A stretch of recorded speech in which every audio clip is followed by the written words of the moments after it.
Welcome to the Founders Foyer with me, Aishwarya. This foyer is full of conversations, the space where creators, founders, and builders can look for all the concepts and support to grow their ideas into products. Whether it's meeting a founder friend, a potential hire, a bunch of customers, investors, or even your product team leads, there's one thing that stands out: the narrative you want to tell them about what you're building and why you're building. Strategic narrative binds all the folks who are directly impacted by your ideas, and it also in turn gives you all the clarity for you to set up your vision. But how do you frame this narrative and what really goes into it? With me today is Silicon Valley storytelling mastermind, Andrew Raskin. Andy helps C-suite leaders and leadership teams align a high-level story across all of the functions like sales, marketing, recruitment, product development, by getting everybody on the same page and understanding about all the strategy and differentiation for the product that they're building. His post, The Greatest Sales Deck I've Ever Seen, is an internet sensation with nearly 90K plus views on Medium. Hi, Andy. It's such a pleasure to talk to you today on the Founders for You. Great to talk with you as well. Yep. So, Andy, let's start with your stint to product marketing teams before you actually went on to help founders with this whole strategic narrative venture. Talk to us about this move and, how is it to transition and set up something that's totally new? Yeah, well, actually, it went back to an experience I had way before that. So, back around the .com era, so late 90s, a friend and I had an idea for an app. So this was a Windows app back in the day. Both of us had computer science degrees, and we coded a little prototype, and we put it out there, and we started getting traction, and thought, oh, okay, well, maybe that we should get investors. So we decided that of the two of us, I spoke English fluently, so we decided I should write the investor pitch. So I wrote it, and we sent it to a bunch of VCs, New York, Silicon Valley. And the reaction was really bad. And one of them wrote back to me, Andy, I rate every plan I get on a scale of 1 to 10, and yours is a 1. And then then in parentheses, he wrote worst, in case we thought maybe 1 might be the top, of his scale. But then he wrote something else. He wrote the reason, and he wrote not a compelling story. And I didn't really think about it too much until a few weeks later. I was walking by this bookstore in Manhattan where I lived, and there was a sign in the window that said, "For anyone who wants to tell a compelling story." And there's an arrow to these books that turned out to be screenwriting books. And I didn't know anything about this. I've been a computer science major, and like I said, and so I read these books, and they described a very different way to structure the pitch. And, I guess it's a leap to say that a movie is a pitch, but if you think about it, like Star Wars, what's that a pitch for? It's a pitch for, have friends and, be nice to people, trust the Force. But of course, when you're pitching your company, it's very different. Like, you don't have, special effects. You certainly don't have that much time. So what applied, what didn't apply? These were questions I started to ask. We rebuilt our plan based on what, I read, and we sent it out again, and we started getting interest. And soon we had a term sheet, not too much longer after that. And this was just fascinating to me. What is this? And that was really the seed of it. Wow, that's like a very formative story, and to go from knowing that, oh, I think I'm the worst because just an investor said to him or to me, and then to go to becoming one of the greatest storytelling minds. I think it's such a journey to even think about. And what really excites me about this is the fact that at this point in time, people know that you need a story. There's a narrative, and there's a pitch deck that you're supposed to follow. But back in the day, like you mentioned, all of these were new things. Nobody knew the formula to construct something as a story. And to us, story literally meant just talking about the things we do, right? I just, come to you and say, hey, Andy, I'm doing this, I'm doing that. But we never knew what has to go into the actual pitch because nobody knew what a pitch was at that point in time. So I think let's dig deeper onto some of these aspects because it's really fascinating to know what transformation a simple pitch or a story has taken over these many years. So one of the other things that I want to touch a little upon is going from not knowing how to present the story to actually talking to different people about building their own stories, like working with so many founders. What do you think these founders get wrong about storytelling or about forming the narratives to date? Like fundamentally they get it flawed, but they think it's right. Have you Hmm. noticed some trends about this? Well, so this word story, we kind of throw it around like, what do we really mean by this? And, there's a lot of people have different definitions of it. Mm. Uh, I think as you were saying, kind of like, we're really talking about a pitch, a pitch and that's relatively short, right? That, and then the question is also, I think you said, is like, what's the structure of that thing? And, there's this kind of traditional structure. Uh, so I also went to business school, and this is the structure I learned in business school, which is basically uh, the buyer has a problem. Uh, Mhm. we, our company, whatever, have the solution, and let me tell you why it's better than the other solutions. This structure, which really goes back to the basically like the early positioning books, like Crossing the Chasm, stuff like that. Yeah. I call this structure the arrogant doctor because basically it's like you have a pain, I have the cure, and let me tell you why it's better than the other cures. And I'm not saying it's your cure is not better than the other cures, maybe it is, but Mhm. that's the structure of it. And so what does that structure do? I mean, first of all, it sounds like it's kind of customer directed because, oh, we're talking about their problem. But really, we're spending a lot of the time talking about, well, here's our solution and why it's so great. We're Yeah. really, the other thing about it is, especially when you're selling to like a B2B situation, which is all the teams I work with are in that situation. These are big organizations, a lot of people who have lots of problems. Yeah. And so that traditional structure doesn't really create any sense of, well, why this problem versus other problem? What it's really, you were talking about urgency, but the typical approach to that is like, oh, well, it's really urgent. So I started to see, I think the first one was really Mark Benioff with Salesforce. And he was pitching like right around the time I was doing my startup, and it was really fascinating to me. He pitched in this very different way. It was a different structure, and really the structure that I came to embrace, and what I call the strategic narrative. I'm old enough to remember this pitch when it was happening, but Benioff, he came out and he said, "Software is over. Or it's the end of software." And now we're in this new era called the cloud. Yeah. And of course, he meant software in the sense of software that you're going to own, and you buy it and you maintain it and run it on your own computers and all that. And that's very different because he's not talking about a problem. He's talking about really a shift in the world from what I Yeah. call old game to new game. And uh, it was amazing how this structure played. Like, he's not talking. This is very centered on the buyer because his whole story is about, hey, here's what's happening in your world.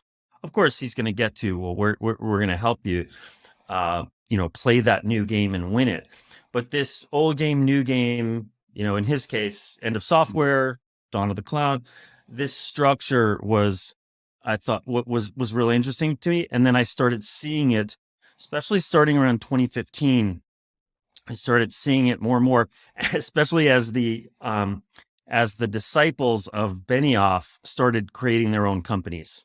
Yeah. You Yeah. referred to that article about the greatest sales deck I've ever seen. that's about Zuora and their story about the subscription economy. We now live in a subscription economy, which, it used to be people bought things. Now people want to subscribe to things or get the services, without owning.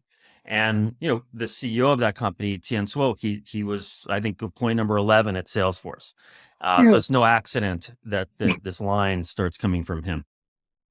Yeah, I think it starts with a certain spark, and then, like you said, it gets more popular with a lot of people around it. I think people then start understanding this is what it takes to form it. Until you see it as it's not a structure when it begins, but until you see it constantly being adapted by different people across different companies and people's own beliefs coming forth. I think that's a great thing to have a shape over time, and it's quite interesting because. Earlier, the story was never about putting a controversial take, right? It was always around just saying, hey, we're building this. And like you said, it's a very, very done to death kind of a structure. It's always like, we know you have this problem, but here's the cure. But what if the problem does not have, an existence until then? Because that's not an angle that people thought about, right? It's always like, it was kind of taken that, oh, this problem was always there. It was never about, but what if this problem is not there? Uh, what are we giving in that case? What's the solution in that case? So I think somewhere the Benioff example that you mentioned is like that. Like people didn't realize this was a problem. So I think Yeah. it was more like yeah. I think also as the company gets bigger, of course, we solve lots of problems, especially as, we started building multiple products and, I don't know, maybe acquiring other companies. And, can we really define the company as a solution to a problem? It gets harder and harder the more stuff we're building. And so this other approach of, I really think about it, the Salesforce approach, the Zuora approach, all the companies I work with, we're really trying to define a movement. What is the in the way that Elon Musk really what is he selling? I mean, he's really selling a movement. Of course, there's the car, but the car is like an entry ticket to joining the club. And what is the club? The club is, the club of winners who are uh, striving for a sustainable future. Yeah, absolutely. No, I'm all with you on that. And I think from this comes up a lot of different parts for us to discuss. So one of the next things that I would love for you to give me more examples about is uh, like there was just a mention about how the company takes a different shape, right? It could start with just being a one product company, rather even an idea kind of a company, and then it gets to give a product in a certain vertical. It goes on to have like millions of customers, and then like multiple verticals, multiple products. So towards somewhere like a huge suite of products. So what is the paths that a narrative can take across different stages of a company? And do you think it's a thing of iteration that this is something that the founders or the teams themselves should constantly, revise?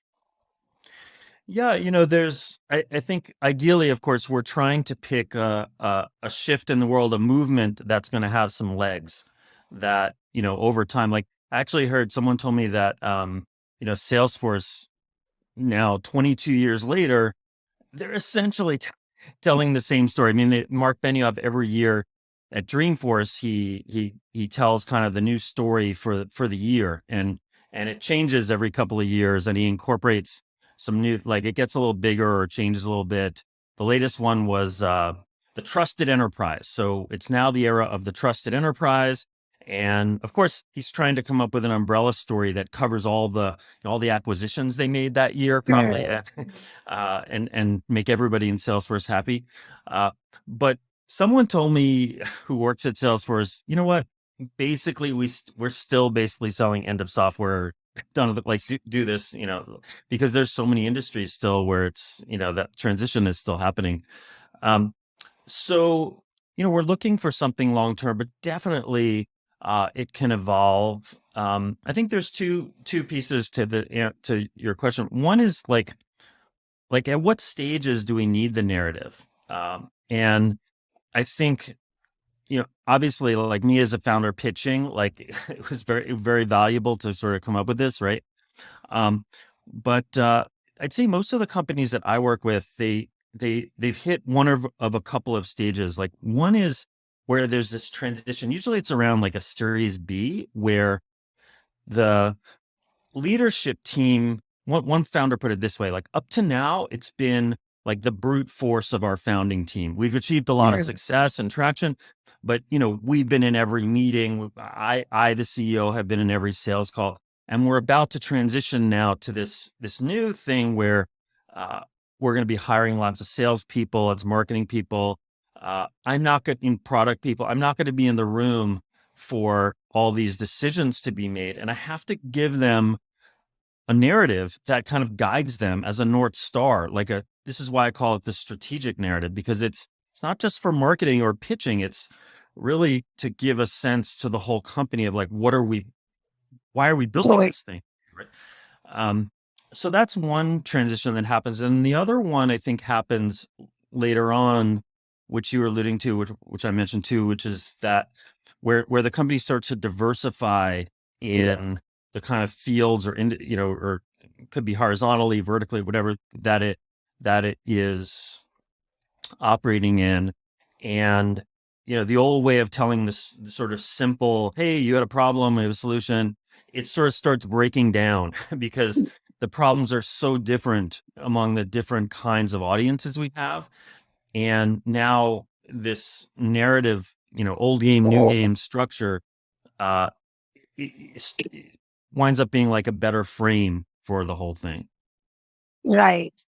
Yeah, I think those are like two points to keep in mind, and definitely aligning people is such a important challenge to deal with, right? Because I think we have, as the company grows, there's a lot of roles even when it comes to product teams, and often the vision that each person has on their head when it comes to uh, getting the product. But of course, not all of them are customer facing, but at the same time, the story that each of them carries for the product is very important, because if there's a misalignment there, like you said, it can go a little down south, and it can just like break the whole narrative of what the founder or the CEO is wanting to let the entire company know about. So yeah, I think definitely an important problem to tackle. Like as you diversify, it's something that's going to change shape. So yeah, that makes sense. And getting to the core of strategic narrative, right? Just breaking it down into simpler parts. What kind of structure does it have? Like I know you have a lot of conversations, dialogue, where like candid talks with founders whenever you approach them and advise them on the strategic narrative. So if you have to tell that in a crux, and like if somebody can ask these sort of questions or apply this framework and just get started with their story, how would you define that to be? Yeah, I mean, I guess I've modified it over the years a little bit, but basically it comes down to the same 5 elements that I wrote about in that post you mentioned, the Yeah. greatest sales deck post. It's really the first and foremost, as the foundation of the story, I'm asking the founder and the leadership team, like, what is this shift in the world that we believe in, and that our product is a reaction to? Um, or another way to sometimes to frame it is like, what is the change in approach that we believe the winners among our buyers are going to take in the future? So a great example of this is Gong, which makes a software for sales teams. And they have this narrative. I think they'd agree, came out of the work we did together. That was goodbye opinions, hello reality. They've simplified it down to just unlock reality. But that, hey, there was this old game that sales teams played called opinions, and now there's this new one that the winners are playing called reality, and we're going to help you, and we've built features and stuff for that, playing that game. So I'm always looking for, how can we define this in a way that feels fresh, that is old. Like we can't say, oh, now everybody's mobile. Like it's just, it's old news, right? So we need something that's a little sort of surprising, but also like, oh yeah, I see that, Um, then the next piece is what I call the stakes. So yes, there's this shift in the world. And how can we make the case that this is about winning and losing, like basically life and death? Yeah. The most dramatic movies are about somehow life and death or close to it. We're talking about, company life and death or winning and losing. But how can we tie this shift to that? Again, a great example with Gong is so after talking about this goodbye opinions, hello reality, the first time Amit Benioff, the CEO, presented it, he said, "Hey, look, if I were to ask you, what's the biggest reason you're losing deals? You know, what would be your data source to tell me that?" And of course, people would say Salesforce. And let's go look at Salesforce. Oh yeah, there's a data field there called loss reason, and but let's look at that data field. What are the inputs to it? Oh, it's a pull down menu that the salesperson might or might not fill out. And it has options like, oh, I wasn't in the zone, or Yeah. I just had an off day. Like it's it's very opinionated. Yes, we have data, but it's data that's basically opinion, right? So, and he's basically saying, hey, if this is what you're depending on, you're dead, because others are going to have this, this very, very clear view of what's happening. Yeah. And so that's the second piece. The third piece is what I call uh, the object of the game. So we say there's this new game, like what what do you have to do to win in this new game? Sometimes I refer to this as like the buyer mission statement. So, uh, one example of this for Zuora, they said, "Hey, turn your customers into subscribers." This is like a command form thing. Of course, that works really nice at the top of the website. It's like a great top of the website line. And then, of course, if it's really easy to achieve this buyer mission that the story is outlining, then, well, why do we need our product or anything? Obviously, so it must be hard. So then the rest of the story is really, well, what are the obstacles to winning and playing this new game and winning? Yeah. And then now we've set up, okay, well, here, let me tell you about our capabilities for overcoming those obstacles. So those are what I see as the five pieces of the narrative. Right. Yeah. So sounds like first understanding the landscape and then, going on to getting the actual reality about, okay, this is the winning or the losing quotient that we have.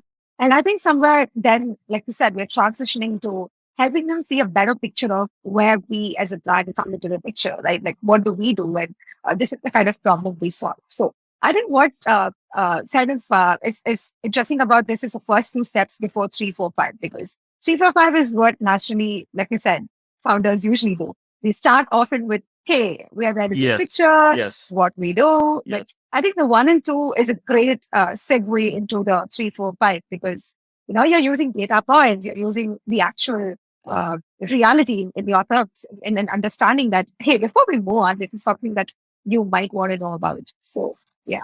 I think that's a great point. And I think what's so great about it is it's not about us. When we're saying, hey, we live in a subscription economy, it's not a story about Zuora. When Mark Benioff says, hey, software is over, it's not a story about Salesforce. So it allows you to kind of have this conversation with people in a Right. way that doesn't put them on the defensive, like you're going to sell them something.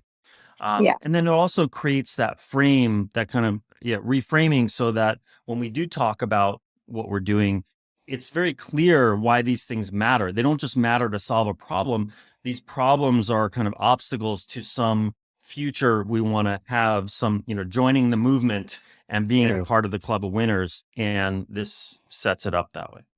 Yeah, yeah. No, I think if it's the connecting to the larger purpose and the movement, this whole storyline definitely makes sense because you're doing more than selling a software, right? Like, like in terms of making them believe in what you're building rather than just seeing at it from the lens of, okay, I'm going to buy this software. So I think, yeah, it definitely adds up. Which is hard for like engineer types like me, at least how I started, because we really feel like the product is everything, Yeah. like like it's really the product. And then, the story, this is how I used to think about, like, the story is kind of like wrapping paper for the product. It's to like make it look good on the shelf and make people want it. But Yeah. now I see it the opposite way. Like, the story is actually the main thing, and the product is like a prop for making the story come true. Of course, very important prop. Yeah, very important job where you got paid on delivering it. But no, I think this is the reality, or like simply put, the truth, right? Because it often gets it reminds me of that classic example where people say, "Oh yeah, let's keep building it." Folks are just going to drop in and use the product, and then when the storytelling angle came into it, like you said, people treated it as a wrapper. They were like, "Oh yeah, let's build it, and then let's use the last 1 month work with our marketing and sales team to understand how do we want to pitch this, and everything should be okay." But getting it right from day one is something that often people are trying to understand it only now, because they see that if this is treated as a last minute add-on to whatever is already there, the whole like the whole train of thoughts go missing, and it's just what you're left with is just a very descriptive way of just saying, yeah, this is a problem, this is what we do. But how do you get people to trust? Because as somebody who's building something in early stage right now, I'm getting that getting to that space a lot, because I know my product is something that we believe in, but how do we make the others trust in the same quotient as we do? And getting Yeah, back and to I those think 5 steps. yeah, and I think it's about going back to, like, what is the movement that this product is kind of like signing people up for? Yeah, Uh, yeah. absolutely. Yeah. Uh, you kind of mentioned examples from Salesforce, Gong, and Zuora. So I'm more curious. Have you seen? From your experience of working with so many brands, was there a time that you literally changed the persona or the story that was projected to you at the start? It turned out to be like a very, taking all your inputs, it turned out to be like a very different, like either it's a target audience or it's a very different market. Do you have any such example that just comes to your mind now? Yeah, well, the Gong one is a kind of really interesting one. And again, I won't take full credit for it, or just I'll take a little credit for it because I think it came out of the work that we did. Um, but if you think about that company, so we worked together when they were about Series B, just around there. And up to that point, they're selling their stuff. And most sales teams see it as like a recording conversation tool that that is aimed at like sales enablement. So I think when Gong would go initially to, sales teams, the head of the sales, the CRO would say, "Oh yeah, that sounds great. Why don't you talk to my sales enablement people?" Nothing against sales enablement people, but the Gong people are believing, "Hey, this is a really big strategic tool that you, the CRO, should be interested in," and they're not getting that, right? And Mm. what were they talking? They were talking a lot about, hey, we're bringing science, and we'll bring this AI to analyze the calls. So it's all technical, and there wasn't this kind of very simple wraparound story for it. And when they changed, it just was like, you know goodbye opinions, hello reality, or their latest incarnation, just unlock reality. Uh, it becomes this sort of, it became very clear that the persona now is the CRO. And I would say Gong, or they have a few competitors. Those tools are now almost as much a must have for a sales Right. organization, or a big one, as Salesforce and other standard sales tools. Right. So yeah, the how much of a difference can it take from having to reach the audience like with a couple of steps, as opposed to directly reaching out to them with the messaging. So yeah, that's interesting. Yeah, I Uh, think they just changed the story so that like, they didn't really have much of a story before. It was like, "Hey, here's why our product is really great," and the story just like elevated it to this other persona. And yeah, I think that's what really made the difference for them. yeah, yeah. A little curious on this the way our strategic narrative can take shape, right? So, do you think the recent external factors, such as the very recent pandemic, or even when it comes to the economic recession that most often folks are concerned about, do you think some of these external factors do play a role in getting onto the strategic narrative or the so-called movement that we're talking about? Do you think it has a role to play? Well, we always have to be really careful because, when we talk about old game, new game, we're not talking about a trend. We're not talking about something that's, coming this month and going away next month or even year. We're trying to find something that's stable. Um, and yeah, it was interesting. Like when the pandemic started, when we're deep in the middle of it, I remember a lot of people, like on LinkedIn to me would say, Andy, I think I got my narrative. It used to be, uh, I don't know, we were free and now we have COVID. And so that changed everything and whatever, but that's not going to have a lot of legs, hopefully, because, that's a kind of temporary thing. Another example of that is we saw a lot of companies tie their story to the shift to remote work, No. and of course that is absolutely happening. Um, but it happens so fast that now to talk about remote work, it's in not in every space, but in some places it's a little bit kind of like, hey, we're all mobile now. It's like, yeah, I know, right? It's not news. So, um, so yeah, I am seeing now some teams kind of re-examine what they when they kind of built the pandemic, or some of the changes that happened during the pandemic into the foundation of their story. They're kind of re-examining that now and say, okay, how can we now make this about something bigger and longer lasting? Right. So use it more like a lens rather than just like a single objective view to completely change. That's what it sounds like, right? So just use it as a lens to see if you're still making sense or if there's any shift that you want to be making with these external factors. Yeah, and I mean, ideally, if we've chosen it right, then the external factors just become more and more evidence that the movement is happening. So I'll go back again to Gong. You know, this idea that all the sales calls are recorded and happening on Zoom, that was not, that was not a given before the pandemic. But now the pandemic happens, it just strengthens their story about, No, no, no. hey, now we have this ability to really see what's really happening and not just, hey, go throw on opinions. Yeah, yeah, absolutely. Uh, a little contextual to the same thing that we're discussing is the whole concept of category creation. Because somewhere when either you try to change your narrative and you realize that you're trying to move towards a very, very unique moment, or B, it's from the start that I want to be creating a new vertical or I want to be creating a solution for something that's not existing. And one example that I can recollect is what Drift did with conversational marketing. It literally redefined the way online live chat service was, getting into perception at that point in time. So, if one has to get to a unique position, how much of a word is sticking to these labels, or what's your take on it?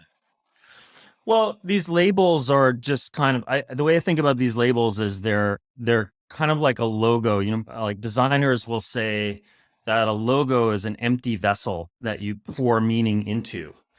Uh, and over time it comes to have a meaning. And in the same way, I think these category names, they're they're kind of, usually they're like 2 words or 3 words, and they don't have a lot of meaning on their own. There's just not much you can do with that, usually. And so the narrative is what pours the meaning in. If we can keep on saying this over and over and over, right? Um, Drift is a really interesting example because already there were many chatbots and basically a lot of companies doing very similar Exactly. things, like 20, 30 of them. I mean, I remember I put one on my website, way before Drift. What they did though was they crystallized it down to this old game, new game. See, old game, they called it forms. Marketers like the typical thing is, we're going to put up a form and say, hey, contact us for a demo. And the traditional way was I'm going to fill out my name and my company and how much sales we have and send it to you, and then I'll wait for a few days while you get back to me. And they're saying, hey, this is people now expect now, and so they said, hey, there's this new way, and we're going to call it conversational marketing. What's really fascinating to me, so I've interviewed David Cancel, the CEO of Drift, and Dave Gerhardt, who was the VP marketing there, who basically came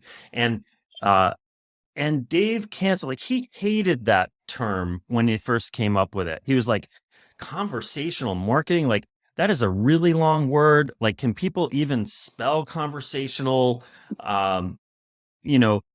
It had no meaning to them. And what they did was they poured the meaning into it. They wrote books about it. They did all these things. And now, of course, it has meaning. And we all think, oh, I'll work with teams that say, oh, I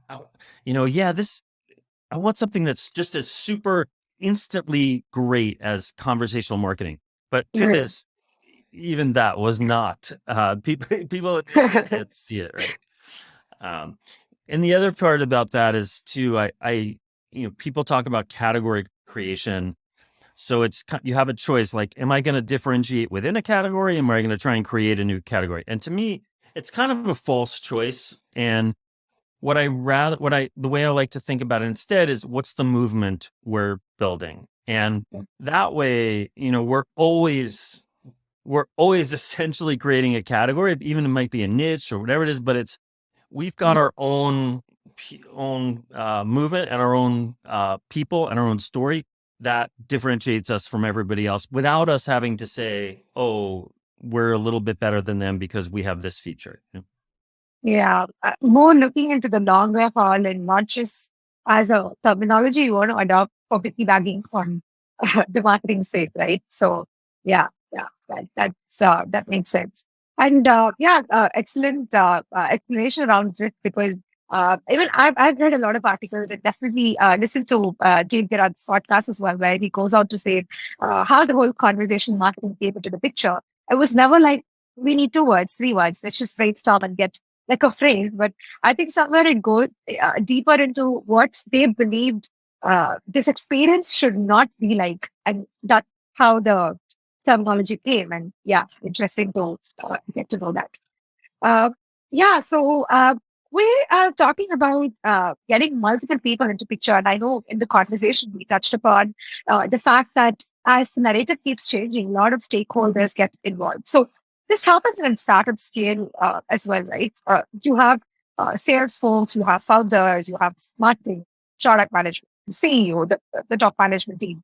All of them will have to get like a singular picture into where we're heading towards. So when someone's running a company and at the same time have to look into all of these people into the picture, how do you satisfy having a narrative that really goes well and aligns with all of them, or should it even align in this matter? This is a great question. And I mean, I think one way to answer it is, or rephrase it is, we want this one story to work for everybody in lots of different situations, as you're saying. So in what format are we going to write this thing down so that it kind of works, does it? And the traditional answer to that question is, we're going to put it in a place the world never sees. So something in some internal document, usually. So marketers sometimes call it like a messaging house, or some kind of like positioning template, or some internal thing that lays out our reasoning and the kind of key messages for the different audiences and all this stuff, right? And the thinking there is that this is going to be a source of truth that everybody comes back to. Like, if you want to build a website, or build a product, or like you said, all these different roles, you're going to come back to this thing and like pull messages from it. And I found that would break down in my career for a few reasons. One, people wouldn't often come back to it, especially outside of marketing. And even if they did, I think it was really hard for most people to take these like this analysis or this fragments of messages and then create something that, really works in the world. And so I thought really hard about this, and I experimented with a lot of different approaches when I first started this work and like what would work better. And I came to the sales deck as like the core narrative asset. And so even when I'm working, I just finished working with a team that's, they've raised many hundreds of millions of dollars. Their series, I don't know, Z or something by now. Uh, we're still working on what is the sales pitch, because I think the sales pitch is like the core narrative. It, and it's kind of, this is a controversial point of view. I mean, most people see the sales deck or, as an output of some more fundamental strategic thing. And I say no, the sales deck is the fundamental strategic thing. And let's use this because this is something the world sees, especially in a B2B company. It's the most important maybe channel for the message. And it really flips it. It's like normally like, oh, marketing is going to come up with the message and then kind of push it on sales. And this is the opposite. It's like, let's make sure it's working in sales, that the leadership team has kind of, has authored it, but the sales team has kind of, this works. And then, okay, let that marketing and product and everyone tell that same story. Yeah, it gets distilled at each stage in terms of getting the whole input from, okay, where the top management sees it to be, and literally like, filtering each step out and then finally arriving at something that's more condensed and something that's more agreeable across. Well, the sales deck has to be very condensed, right? Like it can't be long. So that's, I found, is like the best instrument for like defining the narrative, iterating on it, testing it, everything. Yeah.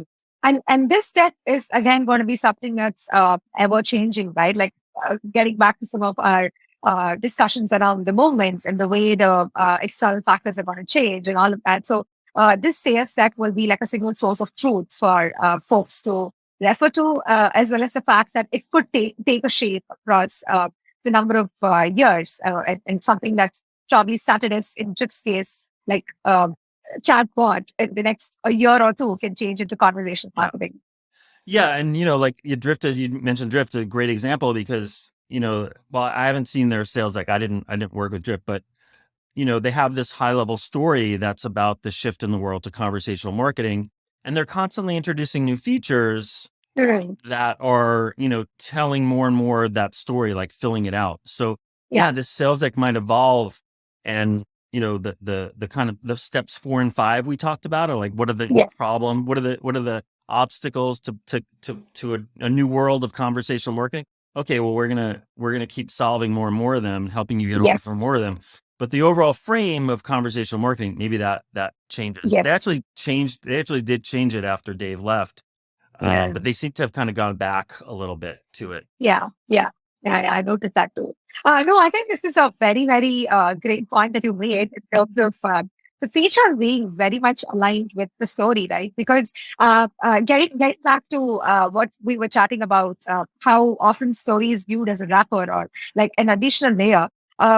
It's just that the story can't say something, and the actual features that get built in the product, it's just diving a different direction. It's not going to be a sync. So a part of getting the story heard again and again is also building the right things, solving for the right things in the product, and the product itself can get to as a story. That's a very great insight, actually. Yeah. The CEO of Gong told me, Amit Benioff told me that they'll often get requests for features that he says they're basically opinion features. So people want to track, I don't know, like have a menu for someone to input, like, oh, he didn't tell me the exact, but and with this story, they have a very clear filter. Like, no, we don't do those features. We only do Exactly. the ones that are, about data reality, that kind of stuff. Yes, absolutely. No, I think it's very important for at least the early stage builders, or even in Gong's case, it's going to be like a late stage because it is project series, whatever stage it is. I guess it's just believing in those convictions. Of course, if you really think that the trend or the movement is going to take a shape or a change, then absolutely okay to take those other feature requests. But yeah, one of the great lessons that I was trying to like learn from a five vectors as well, but started out with the product building is when there's an opinion, you've got to understand what really works. Just because the customer is going to ask you, you just can't build out and just dilute your story and just go nowhere at the end of the day. Yeah, definitely. So just come to almost the end of the session, and wow, that's like just great to say it's because we had so many stories that we discussed. One of the last questions that I have for you is something quirky because I read that you once overheard a conversation at a cafe where there's a discussion about how Steve Jobs had a secret to asking specific questions, like deriving insights. So I also know that most of your writing pieces is around getting those observations from different places and trying to condense that and use that to advise founders. So would definitely love for the listeners to know about your creative input sources. How do you go about getting all of these observations tied together? Yeah. So I have a practice where I write down. It's called the morning pages. It's from this book called The Artist's Way. It's very famous for like people who are trying to become. Have you ever heard of it? Yep, yeah, I've heard. Yeah. Yeah. Okay. So, the artist, so one of the core practices of it is you write 3 pages every morning, and it's like whatever comes to mind, nothing is wrong, that kind of thing. Yeah. And I will write, I do the 3 pages, and then sometimes something comes up that I think, oh yeah, I'll remember something that happened, or how something I heard might be related to the work that I might want to make a point, and that I'll write a story. I'll write a little piece about it on LinkedIn. Sometimes people really resonate with it. Sometimes they're like, "What?" Yeah, but that's basically my approach. I also just really believe in kind of like happy accidents. Um, there was one CEO. He's in France. Actually, he'll be on my podcast very soon. I just recorded it with him, and I won't talk about the details because not quite public yet. But basically, we started getting close to this direction of an old game, new game setup that we thought was right for their buyer, and um, he went out for lunch, and he sees this poster from McDonald's, and McDonald's, the poster basically embodies the exact new game thing that we just started talking about. Like their message was like totally aligned with this. And I love that when we find, of course, McDonald's was not his customer, but when we find evidence of the movement happening, then that's great because we can say, oh, look, all the big, all the successful people are doing this. And so that actually became part of the narrative, part of that sales deck. This poster, McDonald's in France. So I'm always asking the founders too to like bring in a lot of their experience and just be open to uh, noticing things that might play a really interesting role. Yeah, you never know where the inspiration can come from. Like the evidence can really come from. Like a poster is definitely like a very surprising example, like in terms of including that in the sales deck as well.